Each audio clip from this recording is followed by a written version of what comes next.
Biker movie నిజంగా చెప్తున్న శర్వణ ముందుగా హ్యాట్సాప్ చెప్పాలి. సినిమా మాత్రం చాలా బెస్ట్ మూవీ అని చెప్పొచ్చు. ఇది ఒక కొత్తగా తీసిన సినిమా. డైరెక్టర్ గారు చాలా కొత్త మూవీ అని చెప్పొచ్చు. ఎందుకంటే ఈ సినిమా గతంలో చూసుకుంటే ఒక రన్ రాజాల తర్వాత శతమంది 2-3 సినిమాల తర్వాత ఈ సినిమా మంచి హిట్ సినిమా అని చెప్పొచ్చు.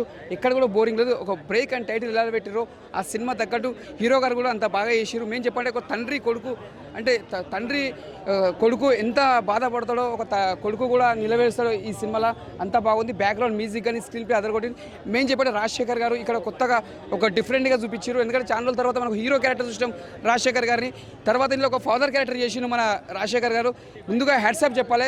ఈ సినిమాలో రాజశేఖర్కి ఈ సినిమాకి మాత్రం మంచి పేరు వస్తుంది. ఒక ఫాదర్ క్యారెక్టర్ పోషించాడు. మేము చెప్పండి హీరో గారు ఒక తండ్రి కోసం తపన పడడం మాత్రం అది చాలా హార్ట్ టచింగ్ అని చెప్పొచ్చు. ప్రతి ఒక్క కొడుకు ప్రతి ఒక్క తండ్రి ఈ సినిమా చూసినాక ఏడుస్తారు. సినిమా చూస్తే అంత బాగుంది. నిజంగా చెప్పండి మాటల్లో సినిమా మాత్రం మంచి హిట్ సినిమా అని చెప్పొచ్చు. ఇది ఒక సమ్మర్లో సినిమా మాత్రం చూసుకోపోతుంది. కలెక్షన్ మాత్రం మోగిపోతుంది. హీరోయిన్ యాక్టింగ్ చాలా బాగుంది. ఇది ఒక బెస్ట్ మూవీ అని చెప్పొచ్చు. Block buster. రేటింగ్ వచ్చి 5కి 3.5 ఇస్తా. ఒకటే చెప్తున్నా శర్వణ ఇచ్చి పడేసిన సినిమా మాత్రం బ్లాక్ బస్టర్ సూపర్.